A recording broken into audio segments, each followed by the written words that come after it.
자, 친한계와 만찬을 했습니다. 23명. 한동훈 대표 포함해서 23명인데 지금 당 내부에서는 친한계만에 따로 모인 것에 대해서 상당히 곱지 않은 시선을 보내는 의원들도 있습니다. 정치인들도 있습니다. 권성동 의원은 그런 모임을 왜 편하게 하는지 알 수가 없다. 또 홍준표 시장은 애송이가 왜 그런 모임을 또 하느냐. 상당히 또 비판적입니다. 교수님 보시기에는 윤석열 대통령과 뭐 각을 세우려고 시작하는 전조 현상으로 봐야 되나요? 이 모임을 어떤 의미로 보시나요? 저는 그렇다고 봐요. 그리고 지금 움직일 때가 됐거든요. 뭐 대통령실에서 밟잖아요. 그럼 밟으면 꿀필이라 해야 되는데 그동안은 그냥 물러섰단 말이죠. 좀 기다려보자 라고 하는데 최근에 이제 모든 기류가 좀 뚜렷해졌잖아요. 저는 계속 이걸 갖다 뭐라고 보냐면은 윤한 갈등이라는데 저는 몇 달 전부터 그랬죠. 그래서 예. 이 김한 갈등이다. 김한 갈등이다. 김건희 여사와 네. 한동훈 대표. 계속 그 얘기를 했던 이유가 그건데 어쨌든 요번에 보게 되면은 친한계가 그때 당 대표 선거 때 한동훈을 갖다 지지했던 17명에다 근데 요번에 이제 몇 명이 더 붙은 것 같아요. 예. 몇 명이 더 붙어가지고 20몇 명이라고 하거든요. 그러니까 중립적인 사람들까지. 예. 그다음에 이게 지금 이제 필요할 때가 된 게 왜냐하면 지금 비대위원장 시절에부터 부딪혔던 거잖아요. 아하. 근데 비대위원장 시절부터 올바른 재원을 하면은 올바른 재원 지적을 하게 되면 대통령실 바뀌어야 되는데 안 바뀌었단 말이죠. 명품백 사과 문제도 그렇고 예. 의대 정원 문제도 같고 하다못해 뭐라도 했어야 되냐면은 약속 대련이라도 해야 되거든요. 적어도 선거 치르는 동안은 살짝 말을 바꿔도 되거든 정치인들은. 그다음에 이제 그다음에 선거 끝난 다음에 말을 바꾸거나 흔히 있는 일이잖아요. 근데 그것조차도 안 했단 말이죠. 그러면서 그때부터 감정의 골이 엄청나게 깊어진 거라는 거예요. 그래서 독대 요번에 신청을 했는데 안 받아준 거고. 그 언론에 깐 것도 결국은 뭐 한쪽에서 깠을 가능성이 더 큰데 문제는 뭐냐면 그 전부터 계속 독재 신청을 했단 얘기예요. 예. 했고 했는데 안 받아주니까 이게 언론에 나간 거라는 거죠. 그다음에 또 다른 받아줄 거라면 언론에 나갔든 안 나갔든 신경 쓸 게 없는 거잖아. 그렇죠. 안 받아줄 거니까 언론에 나간 게 신경이 쓰이는 거거든. 왜 여론의 압박을 받으니까 국민들 대다수는 뭐야 지금 만나야 되는 거 아니야 이렇게 생각하니까. 그러니까 기분 나쁜 거 아니에요? 예. 그걸 기분 나빠하는 거 바탕에는 일단 독재할 의사가 없다는 게 분명히 있다라는 겁니다. 그래서 만찬도 가가지고 아무 얘기 안 하고 밥만 먹은 거 아니에요? 그냥 야외에서 밥만 먹고 그다음에 만찬 자리에서 끝나가지고 독대해달라고 요청을 또 했단 말이에요. 공개적으로. 근데 문제는 뭐냐면 그 이후로 가타부타 답 자체가 없어요. 그냥 생으로 까는 거거든요. 쌩까네요. 생 까는 거죠. 그렇다면 너무나 분명해진 겁니다.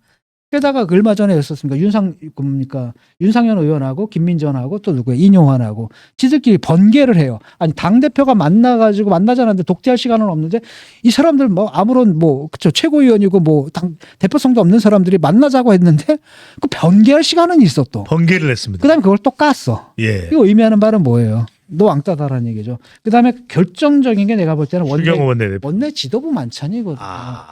아니 원내 지도부인데 거기서 대표를 패싱하고 이게 만난다는 게 말이 되냐라는 거죠.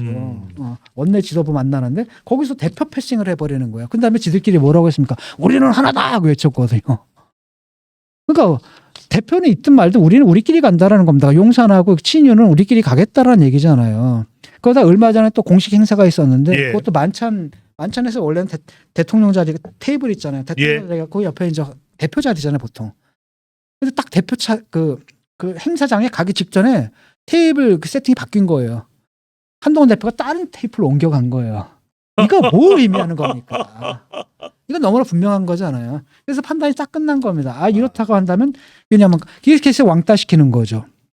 그래서 그 대통령실하고 그다음에 원내 지도부하고 친윤계 의원들하고 그다음에 이제 밖에 있는 그 대선 주자들 또 있을 거 아닙니까? 나경원이라든지 홍준표라든지 얘네들도 이해관계가 일치하지 않습니까? 이 사람들도 그 사실 공격하다 보니까 지금 고립이 된 거예요. 고립이 된 상태에서 이거 타파하려면 뭡니까? 이제는 행동해야 될 때다라고 이제 판단한 것 같습니다. 그래서 딱 나와가지고 국민의 눈높이에 맞아야 된다. 그 다음에 그때쯤 되면 우리가 다른 행동을 할 수도 있다라고 아주 공개적으로 얘기한단 말이죠. 그럼 결국 특검안을 받을 수도 있다는 얘기예요, 결국은. 그래서 행보를 이제 시작을 한 거죠. 게다가 이렇게 또 한 계기 중에 또 하나가 바로 뭐가 되냐면 이게 촉발한 게 바로 김대남 사건이에요. 이게 기분 나쁘거든. 김대남이 이거는 김대남이 뭐라고 했습니까? 네가 그렇게 해주면 여사가 좋아할 거다. 예. 우리 뭐 누구 뭐 들었다 놨다 하면서 좋아할 거다. 응? 이렇다라는 거죠.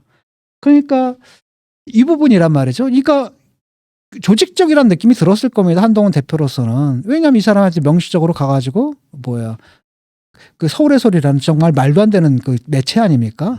그러니까 국민의힘으로 보면 적중의 적이죠. 그렇죠. 거기 가가지고 이간질하고 이적질을 한 거란 말이죠. 대통령실 선임 행정관 출신입니다. 그게 대통령 그다음에 이 사람이 대통령실 선임 행정관이라는 예. 말이에요. 게다가 그 당시에 어디에 있었어 이 짓을 할 때? 나경원 캠프에 있었어요. 그렇죠. 나경원 캠프. 전당대. 그렇죠. 전당대에서 나경원 캠프에 있었단 말이죠.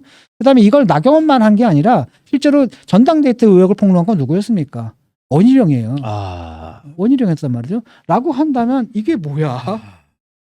라고 했을 때 이걸 단 한 개인의 일탈이다 이렇게 볼 수 있냐란 말이죠. 이 사람이 예. 이 일탈을 왜 해? 아. 왜 해? 이유가 없잖아. 그 일탈에서 자기한테 좋을 게 뭐가 있는데. 예. 뭐 왜 해? 캠프와 상관없이 이걸 일을 했다 이렇게 믿을 수가 있냐라는 거죠.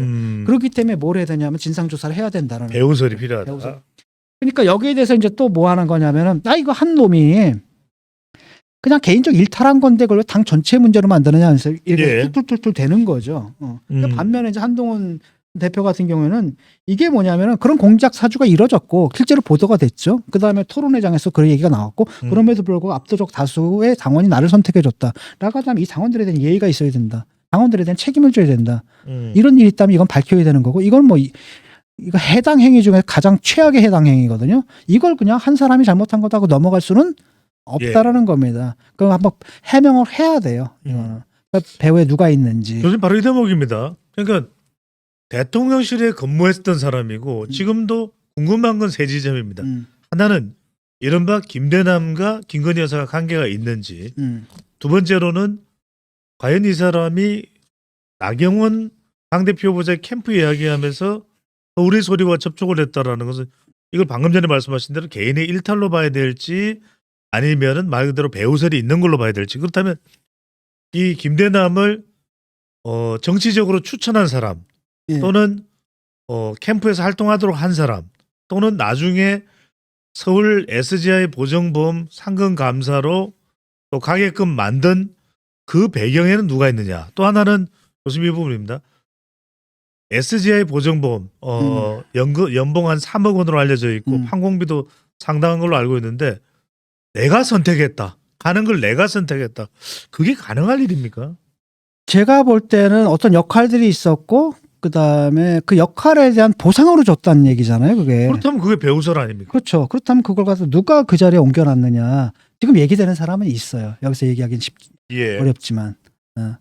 여기서 얘기할 수는 없지만 지금은 뭐 기자들 사이에서 떠도는 얘기가 있거든요. 예. 거기서 이제 이름만 대면 알만한 사람. 압니다. 예. 저 강원도 쪽이에요. 예.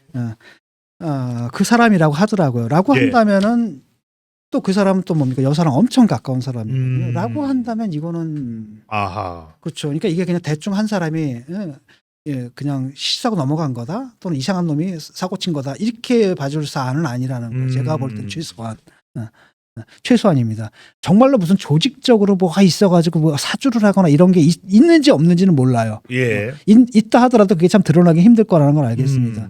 아니면 어떤 그 동네 분위기 전체가 그런 가운데 얘가 뭐 누가 시킨 거라기보다는 지가 알아가지고 지가 알아가지고 그걸 해서 나중에 사후적으로 그 공을 인정받을. 왜냐하면 공천에서 떨어졌잖아요. 예. 그러니까 자기 어떤 역할들이 있어야 될 거 아닙니까? 그 역할을 해서 그걸로 뭐랄까 공천을 못 받았어도 그에 비해 그에 준하는 어떤 지위를 가지려고 했을까? 이건 잘 모르겠습니다. 그런데 일단은 백서애가 그걸 아는 사람 하나라고 하거든요. 근데 그게 지금 갔단 말이죠. 가가지고 어디 간가 김대남이랑 말도 안 되는 사람한테까지 갔단 말이죠. 그게 어떻게 거기까지 가? 또 다른 한편으로는 뭐냐면은 원희룡 캠프까지 들어간 게 확실한 거잖아요. 그렇죠. 예. 이게 어떻게 가? 그다음에 이 사람이 왜 공천에서 떨어진 사람이고, 근데 그 사람이 갑자기 왜 그쪽 그 꿀보직으로 갔을까? 그걸 누가 옮겼을까? 그다음에 왜? 무슨 대가로? 이거는 설명이 안 되거든. 개인적 일탈이다라고 하면 그러면서 하면 설명이 안 돼요. 그러니까 그렇기 때문에 이것은 되는 거고 어쨌든 이걸 통해 가지고 한동훈 대표가 반격의 계기를 잡은 거죠. 예. 반격의 딱 계기를 잡고 사실은 이건 있을 수 없는 일이거든요. 누가 봐도. 그리고 그 배우가 사실 굉장히 의심스럽기도 하고 예. 그다음에 그 배우의 핵심으로 사실은 많은 사람들이 의심하잖아요. 의심하는 게 사실 뭐 김건희 여사 쪽 아니냐. 아. 명시적으로 얘기했잖아요. 여사가 좋아할 거다라고 얘기를 했다면은 어떤 루트든 간에 공식 루트는 아니다 하더라도 어떤 사적인 루트를 통해 가지고 이게 주문이 들어갔을 수도 있는 거다라는 거거든요. 그래서 이 부분에서 이제 결과적으로는 지금 이제 한동훈 대표가 움직이기 시작한 거예요. 예. 움직이기 시작한 거. 제도 계속 뭐라고 얘기를 했냐면은 대권 주자라는 것은 대선 후보라는 거, 대권 주자라는 것은 남이 주는 거 아니다. 받아먹는 게 아니라 자기가 쟁취하는 것이다라고 얘기를 했거든요. 그건 누구나 마찬가지입니다. 근데 다만 지금 그게 힘든 게 뭐냐면 지금 이 대통령 같은 경우는 임기 절반을 안 돌았다는 거예요. 원래 이 카드도 나중에 나왔어야 되는데 예. 지들이 급하니까 비대위원장으로 쓴 거 아니야. 내가 반대했잖아. 그러다 보니까 사실은 그 카드가 뒤에 나와야 되는데 예. 썼고 그러다 보니까 너무 일찍 나오다 보니까 뭐가 생기는 건 대통령하고 지금 뭐예요. 선을 그어야 되는데 차별화해야 되는데 지금 그 의원들이 눈치를 보는 거예요. 그러니까 듣지 않으니까 뭐냐면은 이쪽에 그 한동훈 쪽이 친한 의원들이 한 20명 안팎이잖아요. 예. 남짓된다면은 저쪽 친윤 다 합쳐봤자 그쪽도 20, 30밖에 안 된대요. 아. 나머지는 뭐예요? 관망하고 있는 거거든. 공천 누구한테 받을지 모르니까 또 어디다 줄을 서야 될지 모르는 상황이라는 거예요. 그러는 가운데서 여기서 이제 혼자서 그걸 하다가 지금 세를 좀 규합한 거잖아요. 예. 어느 정도 규정이 만들어지고 결정적인 것은 10월 국감 이후가 될 거예요. 10월 국감에서 이제 김건희 문제가 이제 어떻게 얘기가 되는가. 그다음에 지금 보수층들도 다 돌렸거든요. 지금 조선일보, 동아일보, 사설에서 그냥 노골적으로 까요. 노골적으로 까고 있거든요. 이렇다 보니까 10월 딱 끝나게 되면 이제 당내 역학관계도 어느 정도 좀 뭐랄까 한 대표 쪽으로 오지 않겠느냐 이런 기대감들도 좀 나오는 것 같습니다. 예. 돌아다니는 것도 자중해야 될 사람인데 7시간에 뭐 지금 보도 내용에 따르면 그렇습니다. 술자리가 있었고 3차 술자리 이후에 음주운전을 했다는 바로 문재인 전 대통령의 딸 문다희 이야기입니다. 어떻게 된 겁니까? 이분이 이제 그 집안에서는 아무래도 지뢰밭인 것 같아요. 지뢰인 것 같아요. 그러니까 모든 문제가 지금 문다혜로부터 비롯된 거 아니겠습니까? 지금 문제가 되고 있는 뇌물죄 같은 경우에도 예. 문다혜 문제고 결국은 그 전에도 계속 재임 기간에도 이분이 이제 문제가 있다는 얘기가 여기저기서 이제 소문으로 나돌았거든요. 하하. 근데 이제 끝나고 나가지고 사실 이게 딱 걸린 건데 그러다가 사실은 지금 같은 상황 속에서는 지금 아버지도 수사받고 뭐 이런 상황 아니에요? 자기도 조사를 받아야 돼서 예. 이런 상황에서 술을 먹고 그것도 이제 운전을 했단 말이죠. 음주운전을 했어요. 그럼 완전히 만취 상태더라고요 보니까. 0.14니까 0.03이 음주운전 기준입니다. 네. 영상 보면은 이게 일자로 걷는 게 아니라 갈지자로 이렇게 걷고 예. 그다음에 차를 타려다 남의 차를 잡았다가 아니네 하고 돌아가고 그게 만취했다는 얘기거든요. 사실 틀릴 수 없는 차입니다. 캐스퍼라고 작은 차량인데요. 네. 그런 걸 보면 완전한 만취 상태고 저는 이해가 안 되는 게 1차, 2차, 3차까지 뭐 이렇게 술을 마셔야 되나 이런 생각이 들고 그다음에 또 그 상태에서 운전을 하겠다는 생각을 했다는 게 좀 특이하고요. 특히 자기 상황이 지금 그런 상황이 아니잖아요. 그럼에도 불구하고 또 걸려버렸어요. 이러다 보니까 사실 아버지한테 굉장히 큰 누를 좀 끼친 셈이 되는 거죠. 아하. 문재인 전 대통령이 뭐라고 얘기를 했죠? 음주운전은 살인행위다. 살인행위다라고 얘기를 했는데 네. 자기 딸이 지금 그런 살인행위를 저질러 버린 거예요. 그러니까 아버지로서 상당히 좀 난감하겠죠. 이거 어떡합니까? 그래서 뭐 일각에서는 문재인 대통령이 사과를 해야 된다 뭐 이런 얘기도 있는데 예.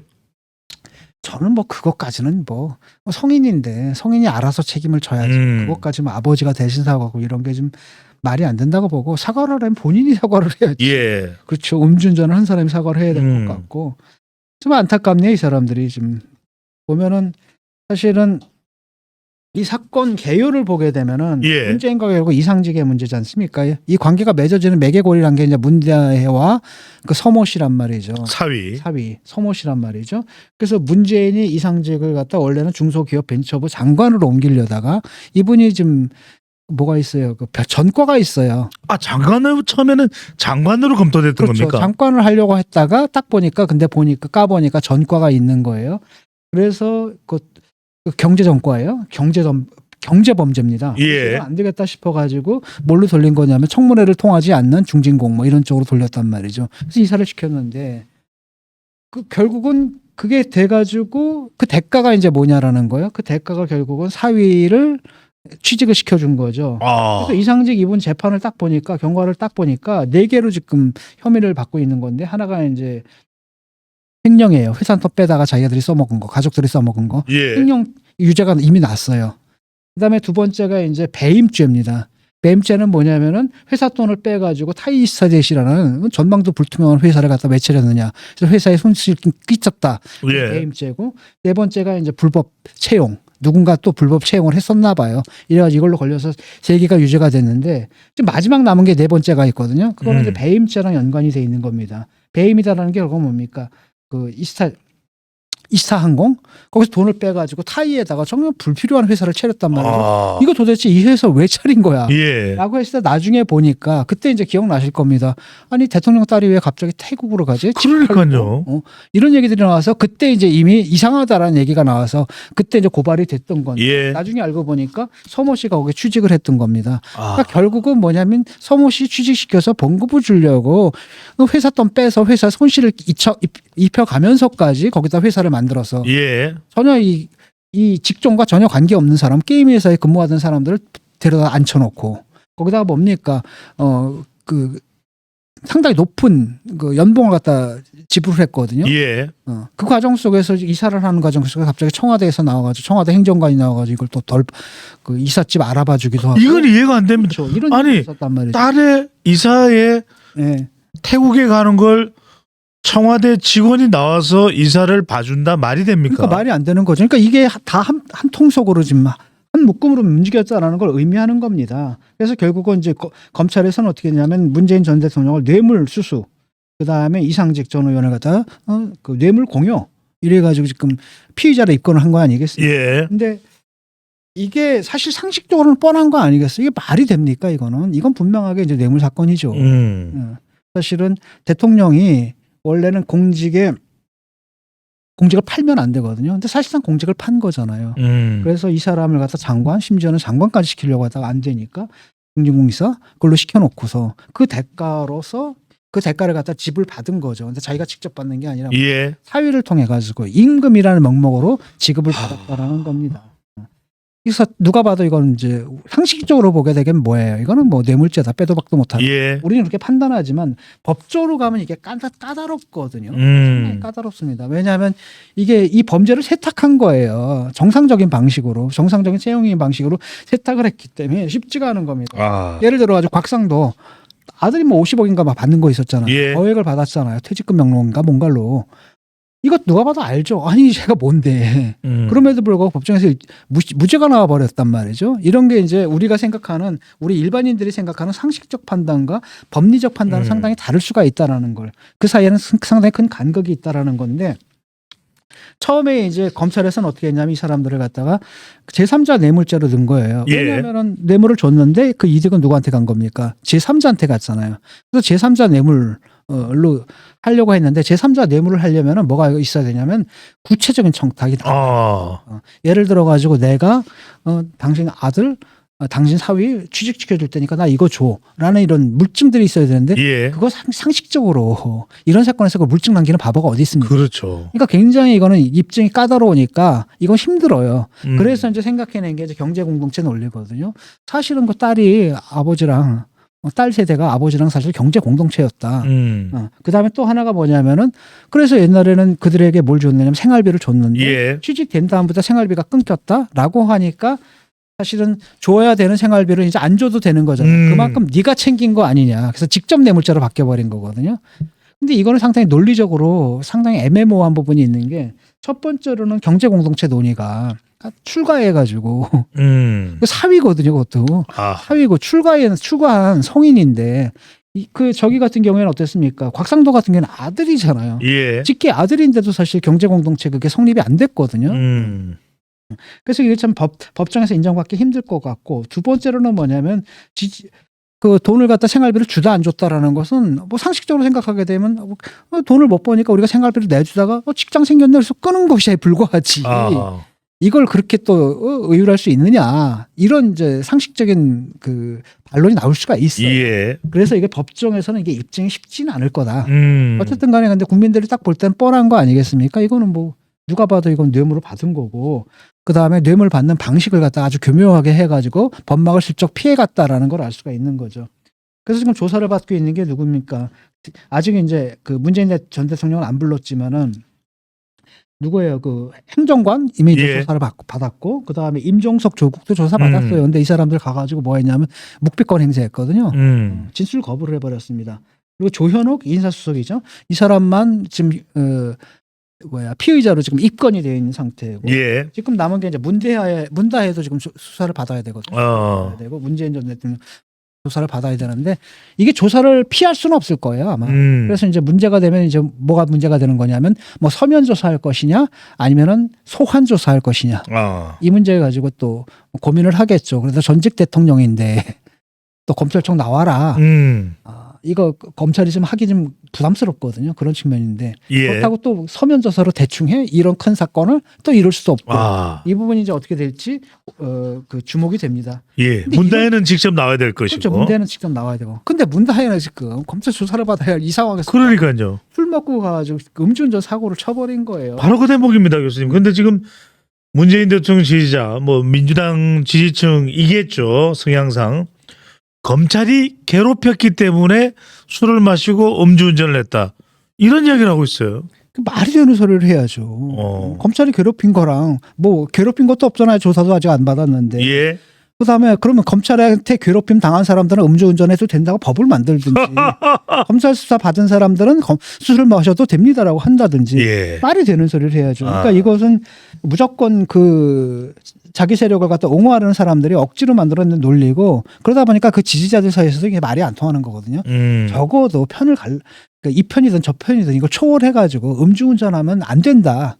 그 음주운전은 살인행위다라는 것은 우리 전 사회가 공통으로 공유하는 겁니다. 예. 이 사람 음주운전을 해가지고 국힘 지지자 마치겠어요. 친 사람이 민주당 지지를 할 수도 있는 거고 다른 사람만 치겠어요?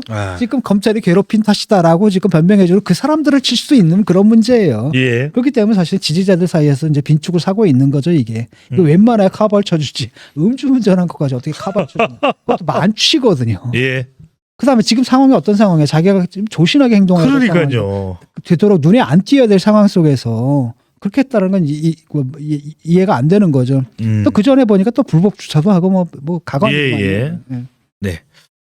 자, 일단 뭐 한 가지만 더 추가해 주신다면 교수님, 뭐 앞으로 이 문다혜 또는 문재인 대통령 김정수 여사를 향한 수사에서 제일 핵심은 뭐가 될까요? 쟁점은 뭐가 될까요, 교수님? 바로 요거죠. 요 가장 큰 건 뇌물죄예요. 이건. 예. 뇌물죄인데 또 하나는 뭐냐면 검찰에서 지금 이 사람을 그 피의자로 적시를 했거든요. 영장에다가. 피의자로 적시를 했다는 것은 아직 우리한테 흘러나오지 않은 다른 또한 물증이라든지 정황 같은 것이 있을 거라는 추정을 가능하게 했는데 아직은 우리는 모르죠. 예. 하지만 근데 지금까지 흘러나온 걸 보게 되면 이게 고발이 된 지가 몇 년이 됐잖아요. 예. 계속 끌었던 것은 이게 수사가 쉽지 않다는 얘기거든요. 그리고 그런데다가 좀 전에 얘기했듯이 지금 나온 걸로 보게 되면은 이게 사실 법리적으로 이게 범죄가 성립하기 좀 힘든 이런 상황이 되어 있습니다. 그래서 검찰이 뭘 갖고 있는지는 잘 모르겠지만 제가 볼 때는 기소까지는 할 것 같거든요. 예. 근데 그거 자체가 망신이죠, 사실은. 알겠습니다. 전직 대통령이 사실 뇌물죄로 기소까지 당했다라는 것. 예. 그러니까 법정에서 또 치열한 공방이 있을 겁니다. 치열한 공방이 있는데 그때 이제 검찰이 어떤 증거들을 내놓을지 그게 궁금하죠. 예. 부산 금정구청장 관련해서는 단일화를 못하고 있었단 말이거든요. 서로 간에 경선 룰이나 여론조사 방법이나 이런 부분에 계속 갈등했는데 단일화에 성공했던 건 뭐 뭔가 이른바 민주, 조국당 좀 상당히 융합이 되고 있다 이렇게 봐야 됩니까? 아니면 뭔가 다른 이유가 있다고 봐야 될까요? 그냥 단일화 한 거예요. 그러니까 보니까 그냥 조국혁신당에서 그냥 깔끔하게 뭐 승복을 한 걸로 알고 있거든요. 예. 여론조사를 하게 되면 아무래도 어느 쪽이 더 많이 나옵니까? 민주당 후보 쪽에 훨씬 더 많이 나오니까 이거 가지고 싸울 바에야. 그래서 만약에 싸워가지고 선거에 패배하게 된다면 그 책임을 누가 뒤집어쓰게 되겠어요. 표 적게 나온 놈이 뒤집었어요. 그게 누구예요? 조국혁신당이거든요. 예. 이건 아니다라는 거죠. 그래서 아마도 그냥 양보를 통 크게 지금 양보하고 그냥 넘어간 문제로 보이거든요. 예. 지금 이게 지선이 지금 이게 그 특히 이제 친윤 쪽에서 친윤하고 또 민주당이 이제 이해관계가 일치하거든요. 예. 친윤하고 민주당은 이번 선거에서 그러니까 국힘이 패배하면은 뭐 민주당 당연히 좋은 거죠. 일단은 이재명 체제의 안정성이 또 한 번 입증이 되는 거고. 그다음에 친윤 쪽에서 얼마나 좋겠습니까? 딱 봐라. 이 선거 책임 네 책임이야. 이렇게 된다란 말이죠. 한동훈 책임이야. 그렇기 때문에 사실은 이게 어떻게 보면 보궐선거 별것도 아닌 보궐선거인데 구청장 선거 뭐 이런 건데 지금 당 대표가 다 뜬 거예요. 호남에서는 이제 조국당과 뭐예요? 조국당과 민주당의 경쟁 때문에 예. 당대표 양당 대표가 떴고 이쪽에서는 이게 갑자기 의미를 갖다 보니까 원래 한동훈 대표도 사실 여기서 큰 의미를 두려고 하지 않았는데 적극적이지 않았는데 이게 또 이렇게 본의 아니게 되다 보니까 이제 나가가지고 유세도 하고 그러는 거거든요.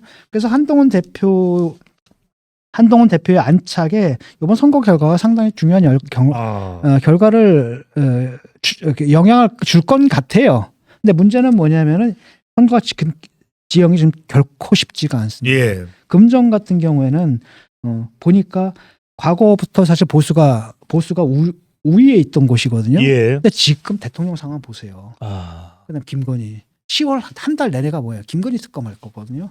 여기서 보게 되면 그쪽 보수 지지층들의 결집도가 약해질 수밖에 없는 상태라는 거죠. 그래서 여론조사를 보게 되면 굉장히 비슷비슷하게 지금 나오고 있어요. 예. 약간 뭐랄까 별 차이가 없어요. 별 차이 없어요. 국힘이 조금 앞서긴 하지만 검증인데도. 별 차이 없게 나오거든요. 그러니까 네. 민주당에서는 굉장히 고무된 거죠. 이거 이길 수 있겠다. 잘만 하면 이런 거고. 그다음에 한동훈 대표로서는 이거 절대 놓치면 안 되거든요. 여기서는. 예. 거기다 또 하나가 뭐냐면 인천 쪽 있잖아요. 인천 강화. 여긴 또 안상수가 나와버린 거예요. 그러니까 거기 이제 후보가 전 인천시장입니다. 분열이 돼버린 거라는 예. 거예요. 그러니까 거기도 구도가 쉽지 않다라는 겁니다. 근데 여기랑 여기를 놓치게 되면은 사실은 한동훈 대표의 지도 체제에도 타격이 갈 수밖에 없는 거죠. 그래서 이걸 절대 놓칠 수 없는 겁니다. 그다음에 뭐 교육감 선거는 요번에 딱 보니까 여론조사상으로는 사실은 저쪽 그 진보라고 하는 사람들이 예. 우위인 것 같은데 모르죠. 이거 왜냐하면 이거 이름도 모르거든요. 누가 누군지 이름도 모르고 그다음에 정당 표기가 안 돼요. 그래서 이거는 사실 정당 따라갈까 안 따라갈까 잘 모르겠거든요. 그래서 어떻게 될지 모르겠어요. 여론조사상으로 민주당이 우위인데 그냥 그게 아니라 역대 투표 결과라든지 이런 거 보면 여론조사에서 민주당이 우위로 나왔어도 종종 그 보수 후보가 이기는 경우가 많았거든요. 예. 그게 또 패턴이 반복될지 모르겠는데 어쨌든 이게 조그만 미니 총선 같은 의미를 좀 갖게 돼서 여기서 저거 딴 건 몰라도 내가 볼 때는 금정 지켜내고 인천 강화 지켜내면은 한동훈 지지층은 안정이 될 겁니다. 안정될 수 있다. 자, 우리가 또 하나 관심 가지는 게 바로 이제 전남 영광인데 이거 하나 교수께 여쭤보고 싶은 게 만약에 이제 11월에는 이재명 대표의 선거가 있고 오는 16일에는 재보궐선거가 있습니다. 전남 영광이 사실 격전장인데 조국혁신당 만약에 조국혁신당이 영광을 가져간다면 이재명 대표의 호남 여론에 좀 미묘한 변화가 또 감지될까요? 그거는 뭐 본인이 얘기했지 않습니까? 아주 작은 선거 결과다 하더라도 예. 지도체제를 뒤흔들실 수 있다라고 자기가 스스로 경고음을 내고 자기 스스로 내려간 거고 그걸 알기 때문에 조국도 미리 내려가가지고 뭐 한 겁니까? 한 달 동안 월세살이를 했던 거라는 말이죠. 예. 근데 거기는 아무리 그 조국 혁신당이 세다 하더라도 총선 때랑 좀 다르거든요. 지난 총선 때하고는 좀 분위기가 좀 다를 것 같아요. 왜냐하면은 그때는 사실은 그 이재명 체제에 대한 반감이 굉장히 많았잖아요. 말도 안 되는 공천을 막막하고 그다음에 또 하나는 뭐냐 윤통령 마음에 안 드는데 니들이라도 잘해야 돼. 니들도 이 모양이냐 이거였잖아요. 그래서 에이 홧김에 조국이었단 말이죠. 근데 지금은 일단 총선이 딱 끝나고 안정이 됐단 말이죠. 안정이 됐는데 지금 만약에 호남 유권자들도 상당 부분 이 위장이 마음에 안 든다 하더라도 또 민주당이 흔들리는 것도 좋아하진 않거든요. 이런 부분이 있어요. 그래서 제가 볼 때는 이게 조국 혁신당이 이기기는 좀 힘들지 않겠는가 이런 느낌이 들어요. 네. 왜냐하면 호남 그 유권자들의 선택이 상당히 보수적일 수도 있겠다. 보수적으로 할 수도 있겠다. 늘 하던 대로 그렇게 할 수도 있겠다는 느낌이 들어서 사실은 민주당이 거기에 또 가져가고 뭐 두 곳 다 가져가고 예. 그다음에 강화 인천 그다음에 이게 이제 걸려 있는 거잖아요. 이게 서울시의회 사실은 가. 원래는 네. 보수가 가져가야 될 건데 지금 상황 자체가 대통령 지지율이 20%대예요. 지금.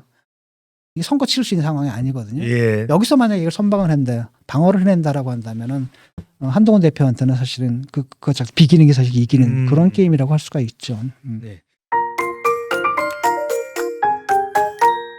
심판본부가 있습니다. 김건희. 헌법본부라는 뭐 이상. 아니 이런 게 있었습니까 예전에? 그러니까요. 뭐, 영부인을 대상으로 해서 예. 대통령의 배우자를 대상으로 해서 국감에서 김건희 심판본부라는 이야기는 아예 국감을 민생국감이 아닌 김건희 국감으로 가져가겠다는 의미로 봐야 될까요? 또 김건희에 대해서만 10건 정도의 뭐 의혹을 제기하는데 제가 볼 때는 그 의혹들이 대부분 다 근거가 없거든요. 실체가 좀 불분명한 거고 많은 경우에 실체가 있다 하더라도 그게 법원에 넘어간다 하면 넘어갈 경우에 유죄받기 힘들고 유죄를 받는다 하더라도 굉장히 경미한 형이 나올 만한 이런 예. 사건들이거든요. 아하. 대부분은 그거 없는데 어쨌든 근데 민주당에서는 이걸 갖다 군부를 계속 떼는 거고 이게 이렇게까지 불거진 것은 대통령실 잘못이에요. 아. 그냥 털고 갔으면 되는데 계속 예. 아니라고 자르다가 결국 의혹만 계속 커진 겁니다. 그러니까 실체 없는 의혹이 너무나 커져가지고 이게 지금 2년 반 동안 진행된 거거든요. 예. 그러니까 거짓말도 반복적으로 하면 사람들이 그걸 진짜라고 믿어요. 음. 근데 의혹 그래가지고 이거 다 2년 반쯤 하잖아요. 그럼 아무리 실체가 없다 하더라도 국민들은 뭔가 있다라고 믿는다는 거죠. 지금 그런 상황이에요. 그걸 민주당에서는 지금 이용하고 있는 거고 심판본부를 만들었다는 건 뭐냐면 이건 분명하게 탄핵으로 가겠다는 얘기거든요. 예. 김건희를 매개로 해서 공격해서 거기서 뭐가 나오면 그걸 가지고 탄핵을 한번 하겠다. 근데 국힘을 딱 보니까 국힘도 좀 갈라져 있잖아요. 예. 라고 한다면 요번에 밀면 어쩌면 될 수도 있다라는 기대를 타고 있는 것 같아요. 요번에 김건희 특검법 부결된 거 보게 되면 이탈표가 4표가 나왔거든요. 근데 경우에 따라서 4표가 더 될 수도 있다라고 얘기를 하더라고요. 어떻게 해요? 왜냐하면 개혁신당에 이제 새 의원이 있잖아요. 그들이 무슨 표를 넣는지 모른다라는 거예요. 아. 만약에 그들 중에서도 이거 이번에 민주당 건은 아니잖아라고 하는 사람들이 있다면 예. 그렇다면 사실 그 국힘에서 더 많은 사람들이 이탈했다는 거고 그래서 최소 4표가 이탈했다라는 겁니다. 최소. 예. 그러니까 이게 이제 반복되면은 특히 이제 이거는 뭐예요? 10월 전국이 시작되기 전이죠. 10월 전국 전체가 이제 뭘로 가는 겁니까? 김건희 특검으로 갈 텐데 그거 끝난 다음에 또 다시 한번 표결을 해요. 그러면 결과가 달라질 수도 있다라는 겁니다. 그리고 지금 마침 뭐예요? 한동훈 대표가 뭐라고 얘기했습니까? 이거는 뭐 국민의 눈높이에 따라야 된다. 예. 할 말은 해야 된다. 국민의 눈높이에 따라야 된다. 그다음에 우리가 뭐 다른 결심을 할 수 있다라는 그 속내를 갖다 그냥 공공연하게 드러냈거든요. 라고 한다면은 그러니까 민주당으로서는 어떻게 된 거냐면은 어쨌든 간에 10월 한 달 동안은 그냥 죽이 되든 밥이 되든 간에 대표를 구하기 위해서라도 무조건 김건희를 갖다 물고 늘어져야 되는 거예요. 예. 그래서 쌍끌이잖아요 지금. 그러니까 10월에 국감에서 이제 일단 막 때려댈 겁니다. 있는 거 없는 거 다 때려대고 막 그냥 이리 부풀리고 저리 부풀리고 그냥 뻥 튀기고 증인 참고인만 100명 이상입니다. 증인 참격은 마구마구 불러가지고 그것도 법사위에서만 100명이에요. 마구마구 불러가지고 막 한 다음에 분위기를 떼운 다음에 11월에 다시 재발의를 하는 거죠. 그렇게 되면 그때는 사실은 대통령이 거부권을 행사한다 하더라도 국회 넘어왔을 때 통과가 될 수가 있다. 이런 판단하는 거고. 두 번째로는 또 다른 특검을 만드는 거예요. 그건 김건희 상설특검이거든요. 예. 상설특검 같은 경우에 좀 다른 사건이더라고요. 뭐 세관 마약 수사 외압 이것도 실체는 좀 불분명하고 그다음 삼부토건 주가 조작 이것도 실체도 불분명한데 이걸 가지고 따로 또 특검을 하겠다는 건데 상설특검 같은 경우에는 이게 대통령이 그 거부권을 행사하는 게 불가능합니다. 그래서 임명을 만약에 국회에서 넘어오게 되면 임명을 해야 되거든요. 임명을 안 하고 버틸 수는 있을 겁니다. 그런데 만약에 또 임명을 안 하고 버티게 되면 그게 법률 위반이기 때문에 또 그걸 가지고 또 뭐 탄핵이니 뭐니 또 시비가 있는 거죠. 게다가 이제 이 법률안도 좀 개정안을 냈어요. 그거 뭐냐.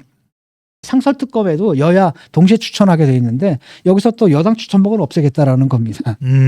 야당만 추천해가지고 하겠다. 그래서 이거는 내가 볼 때 법률이 통과될 것 같지는 않아요. 그래서 어쨌든 간에 이 두 개의 특검이 있는 거죠. 하나는 그냥 일반 특검도 있고 또 하나는 상설특검. 예. 쌍끌이로 가서 그냥 뭐랄까 그냥 융단 폭격을 하겠다라는 거예요. 융단 폭격. 그래서 지금 보니까 법사위에서 증인 참고인 지금 아까도 말씀하셨지만 100명이 넘어요. 예. 100명이 넘어가고 그중에서 김 여사 관련된 사람들이 48명이에요. 만약. 그러니까 절반이다라는 거죠. 그것도 보게 되면 이게 그러니까 국회 전체가 김건희에 좀 매달려 있는 거거든요. 예. 명품 가방. 그다음에 뭐 공청 개입, 음. 도이치모터스 뭐 이런 거란 말이죠. 한남동 관저 불법 중축 이거는 저 법사위 행안위 국토위고요. 서울 양평고속도로 종점 변경한 거 이거는 국토위고. 그다음에 논문 표절 이건 교육이고. 그다음에 그 언제 체콘가 어디 갔을 때 또 명품 샵에 좀 들렸었잖아요. 리투아니아요. 그건 또 외통이고. 아. 모든 그러니까 법사위를 중심으로 모든 상임위가 사실 김건희한테 집중 포화를 가하는 이런 식으로 예. 되어 있다라는 겁니다. 선생님 근데 지금 이야기하는 이런 건들이 예. 국정감사라는 것은 정책 현안 아닙니까? 예. 정부에 관련된 이 예산을 어떻게 써왔는지 국정을 제대로 했는지 김건희 여사가 주제가 아닐 텐데요. 그렇죠. 그러니까 아무 관심 없는 거예요. 그러니까 이른바 민생 없는 국감이 되는 거고 무조건 김건희 국감이 돼야 된다라는 겁니다. 그래서 온 나라가 지금 보게 되면 김건희 이거잖아요. 그러니까 언론도 보게 되면 김건희거든요. 어떤 느낌이 드냐면 야 김건희만 없어지면은 정말 나라가 다 잘 될 것 같아. 아. 아니 김건희 없어지면 나라가 다 잘 됩니까? 그런 건 아니잖아요. 지금 예. 나라가 어떤 상황입니까? 오늘도 삼성 보니까 또 어닝 쇼크더라고요. 예. 위기가 있고 중국은 바짝 쫓아오고 북한은 핵 개발을 하고 있고 지금 전 세계적으로 국내 외적으로 상당히 위기 상황인데 앉아가지고 국회의원들은 김건희 이것만 지금 따지고 있는 겁니다. 예. 근데 이건 자체가 뭐냐면 결국 10월 탄핵을 위한 빌드업을 하고 있다라는 겁니다. 예. 그리고 실제로 이 사람들이 이제 탄핵에 대해서 공공연히 얘기하는 일들이 지금 잦아지고 있거든요. 그러니까요. 옛날에는 저 지지자들 사이에서만 하자 이랬는데 음. 이번에는 이재명 대표도 그냥 바로 얘기를 했고 예. 민주당의 핵심 의원이 동아일보인가 보니까 이런 말이 나오더라고요. 음. 11월 이재명 대표의 1심 선고가 나오기 전에 10월에 윤석열 정부가 먼저 끝장난다. 아. 민주당의 핵심 의원이 이렇게 얘기를 했다라는 거예요. 이게 이제 블러핑이 섞여 있지만 굉장히 그들의 희망을 또 보여주는 것이기도 예. 합니다. 11월 선거 기다릴 것도 없다. 우리는 10월에 끝장날 것이다. 국감에서 끝장낼 것이다. 그냥 바로 탄핵으로 갈 것이다. 아. 이렇게 한다라는 거죠. 그래서 이재명 대표도 9월만 지난달만 해도 뭐라냐. 탄핵이란 건 인위적으로는 하기 어렵다 이렇게 얘기를 했거든요. 예. 그런데 이거 며칠 전에 그냥 말이 바뀌었잖아요. 선거를 기다릴 정도로 못 될 만큼 심각하다면 도중에라도 끌어내는 것. 이게 바로 민주주의고 대의정치 아니겠습니까? 하고 외쳤습니다. 그다음에 말해도 안 되면은 징치해야 된다. 징치해도 안 되면 끌어내려야 할 것 아닙니까? 예. 이게 결국 뭐냐면 탄핵하겠다는 얘기예요. 아. 그 얘기를 지금 노골적으로 하고 그러면은 얼마 전에 있었던 그게 이제 사건이 설명이 되는 겁니다. 뭐 강득구 의원인가? 예. 촛불 행동이라는 시민단체의 그 탄핵 관련 행사를 국회에서 했잖아요. 아. 국회로 끌어들였거든요. 그러니까 이런 것들이 일관된 맥을 갖고 있는 겁니다. 대표도 지금 말이 달라졌죠. 그다음에 핵심 의원 말이 달라졌죠. 그다음에 그 똘마니 의원은 지금 실제로 시민단체들과 연대해가지고 이런 것들을 분위기를 좀 만들어가고 있다는 거죠. 그래서 10월 4일이죠. 며칠 됐나? 이미 이제 심판본부가 만들었죠. 예. 김건희 가족비리 및 국정농단 규명 심판본부를 만들었는데 거기 본부장이 김민석이고요. 거기 강덕구 의원이 같이 하고 있어요. 그다음에 며칠 있다가는 7일인가 직권플랜 본부라는 게 만들어졌어요. 이거 굉장히 재미있는 거거든요. 직권플랜 지금 대선 얼마 남았습니까? 뭐 2년 2년 반 4개월 정도 남았습니다. 그런데 벌써 지금 대선 캠프를 꾸린 거예요. 아. 이재명 대선 캠프를 벌써 꾸렸다라는 겁니다. 뭐 끌어내리겠다라는 것에 대한 기대감이 있다고 봐야 되겠네요. 그러니까 예를 들어 한 가지 먼저 한 가지만 해야 될 거 아닙니까? 끌어내리는 거 먼저 예. 하고. 근데 벌써 딱 하고 그다음에 뭐예요? 대선 캠프 같이 차려버린 겁니다. 여기도 아하. 지금 좌장이 누구냐면 김민석이에요. 야. 이렇게 되는 거죠. 지난 전당대회 때 본인이 대통령 만들기 본부장이 되겠다고 한 걸 그대로 실천하고 있네요. 그렇죠. 그 대통령 만들기에 이미 이제 들어가 있는 상태입니다. 그러니까 이것들이 지금 뭐 어떻게 될지 모르겠는데 제가 볼 때는 굉장히 가당치 않거든요. 예. 이 시나리오가 실현될 가능성은 그렇게 크지 않다고 봅니다. 음. 왜냐하면 일단 대통령을 탄핵을 한다 하더라도 탄핵이 인용될 가능성은 없어요. 이게 다 정치적 공세에 불과하기 때문에. 그렇죠? 예. 그다음 또 한편으로는 탄핵까지 가겠느냐라는 거예요. 아. 예컨대 한동훈 체제가 김건희 그다음 최상병 이 탄핵에 대한 생각을 달리하지만 대통령 탄핵에까지 찬성할 거냐 이건 좀 다른 문제거든요. 그럼 그때쯤 되면은 그 누구야 조홍천 의원이 얘기한 것처럼 그때쯤 되면 예. 용산에서 한동훈 찾아가가지고 빌릴 거다 막 예. 이런 상황이 될 거기 때문에 저는 그렇게 가능성이 크지 않다고 보는데 하하. 이게 뭐냐면 지지자들한테 어떤 논리적 설명을 줘야 되거든요. 지지자들도 느끼고 있을 겁니다. 11월 유죄 선거 나와. 선거법 선거 나와. 그다음에 또 위증사주 선거 나와. 예. 어쩔 거야 그 카드 가지고라고 음. 했을 때 이들을 갖다가 규합을 하기 위해서는 뭔가 논리적 출구를 줘야 되거든요. 예. 그 논리적 출구라는 건 그거예요. 10월 달에 우리가 저 국정감사 끝내주기 할 거야. 뭐 하나 빵 터뜨려 가지고 흔들 거야. 근데 그다음에 뭘 갈 겁니까? 탄핵으로 갈 거야. 탄핵으로 가면 저쪽 국힘은 뭐 친한 친유로 갈라져 있기 때문에 그중에 일부가 아마 우리한테 동조할 거야. 그럼 탄핵이 가능해. 그럼 조기 대선이 와. 그럼 이재명이 나가잖아. 그럼 우리 벌써 대선 캠프까지 차려놨잖아. 그럼 바로 정권 찾아오는 거야. 그 얘기를 지금 하는 겁니다. 예. 끌어내려야 됩니다. 그 얘기가 이제 바로 그 얘기라는 거죠. 자, 이 윤석열 대통령 탄핵으로 가기 위한 10월 국감 빌드업이다라는 얘기하는데, 네, 그게 이제 지금 저 걱정스러운 게 뭐냐면 이제 김대남하고 명태균이거든요. 바로 그 부분입니다. 근데 사실은 국감에 별 볼 일 없을 것 같기도 해요. 왜냐하면 김대남이나 명태균이나 국정감사장에 부르면 나가겠어요? 당연히 안 나간다라는 겁니다. 이 사람들은 자기들이 이제 어떻게 보면 좀 블러핑한 게 세거든요. 예. 김대남도 그렇고 그다음에 명태균도 그렇고 블러핑을 엄청나게 했단 말이에요. 이 사람들이 블러핑하는 이유는 뭐예요? 나 이런 사람이야. 내 뒤에 난 윤석열하고 통화해.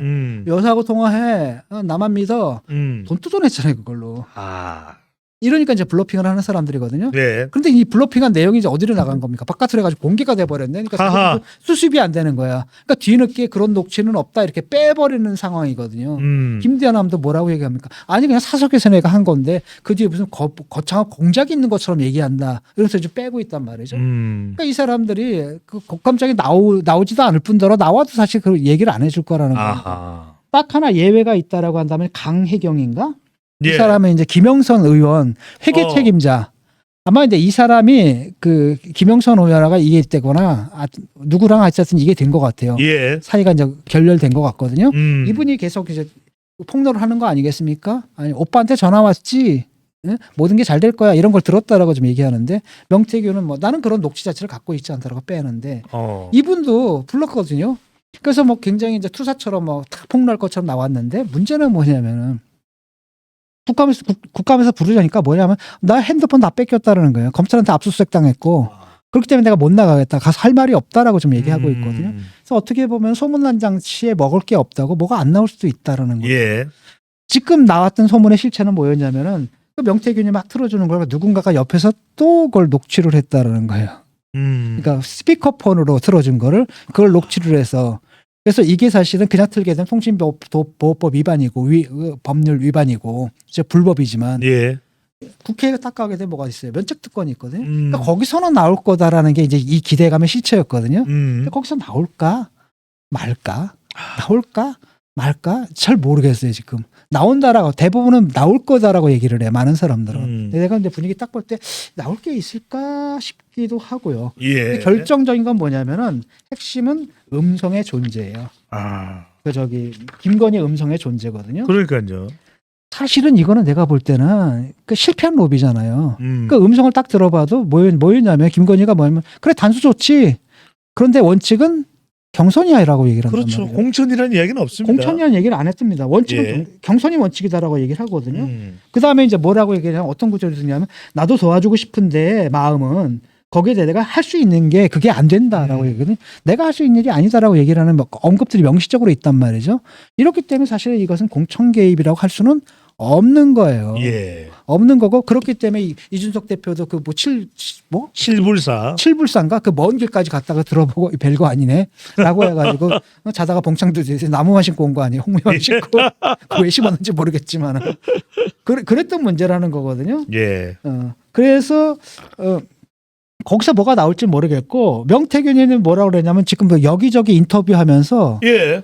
몰라요 이 명태균이가 뭘 갖고 있는지 모르겠는데 조금 뭐 윤석열 대통령과 김건희 여사를 좀 급박하는 발언을 하고 있습니다. 겁박하는 발언을 하는데 이건 내가 볼 때는 검찰 수사 때문에 그래요. 아. 나 건드리지 말라는 거야. 나 건드리지 말라는 거거든요. 쉽게 말하면 나를 구속하면 한 달이면 대통령 하야하고 탄핵일 텐데 예. 감당이 되겠냐? 감당할 수 있으면 나를 구속하라고 할 거다. 누구한테? 예. 수사검사인데 내가 그렇게 얘기할 거라는 거예요. 아. 나 구속해봐 이 자식아. 나 구속해봐. 그럼 네, 입만 딱 하면은 막 탄핵이야. 하야하고 탄핵이야. 지금 이렇게 지금 협박을 하고 있거든요. 이것은 내가 볼 때는 자기 방어를 위한 발언인 것 같아요. 아. 자기 방어를 위한 발언인 것 같고 스모킹건을 갖고 있느냐 여부잖아요. 이게 이제 모르죠. 아무도 모르는데 내가 볼 때니까 블러핑일 가능성이 큰 것 같아. 아하. 왜냐? 아니 그 아크로비스 잠깐 그건 놔두고 갔어요. 수많은 사람이 왔다 갔다 하거든요. 예. 그리고 그 사람들은 그럴 겁니다. 내가 무슨 얘기를 했으니까 조언을 했으니까 들어줄 거다. 그다음에 나와가지고 말이야, 내가 이렇게 조언했고 말이야. 이거 떠들고 다닐 거라는 말이죠. 계란말이를 먹었어. 근데 문제는 뭐냐? 그렇게 조언하는 놈들이 한둘이겠냐는 거예요. 아하. 100명, 200명, 300명, 400명 중에 하나인데. 예. 그런 놈들이 했던 말 기억이나 하겠냐라는 거예요. 음. 근데 이제 자기는 뭐야 뻥치고 그다음에 녹음된 거 들려주고 이래서 상대 신뢰를 산 다음에 공천 뭐 이렇게 해가지고 돈 뜯어내고 막 이런 거라는 거죠. 예. 그러니까 요번에는 사실은 요번 공천 실패한 거잖아요. 그리고 그다음에 강동혁인가 뭐 딱 잘라버리고. 그랬는데 그 2022년 그때는 그 보궐선거 때는 성공했잖아요. 근데 그때 체제는 누구였습니까? 이준석 대표 체제였어요. 그렇습니다. 그러니까 이것도 로비가 먹혔다고 좀 보기는 힘들거든요. 예. 지가 뭐 힘써준다라고 했는데 우연히 공천이 되니까. 이게 내 덕이야 알지. 누구 때문에 공천 받은지 알지. 확인할 길은 없고. 그래서 삥 뜯은 것 같아요. 내가 볼 때. 그 가능성이 더 커요. 야. 그래서 지금 이제 초점이 되는 게 명태균이 갖고 있다는 그 스모킹 건이 과연 실체가 있느냐 예. 여기고요. 두 번째가 이게 이제 공천 개입 의혹과는 상관이 없다 하더라도 어쨌든 김 여사의 부적절한 발언이 육성으로 들려줄 때 아. 그런 이제 파괴력이 상당히 큰 거죠. 예. 이게 어떻게 될지 모르겠어요. 이게 이제 10월 국감에서 우리가 예. 봐야 할 포인트입니다. 그렇습니다. 네. 실체가 있느냐? 실체가 있는 이 부분이 무엇보다도 중요할 것으로 보입니다. 문화와 예술, 그 경계가 연결된다. 다양한 장르를 한 공간에 동대문 페스티벌,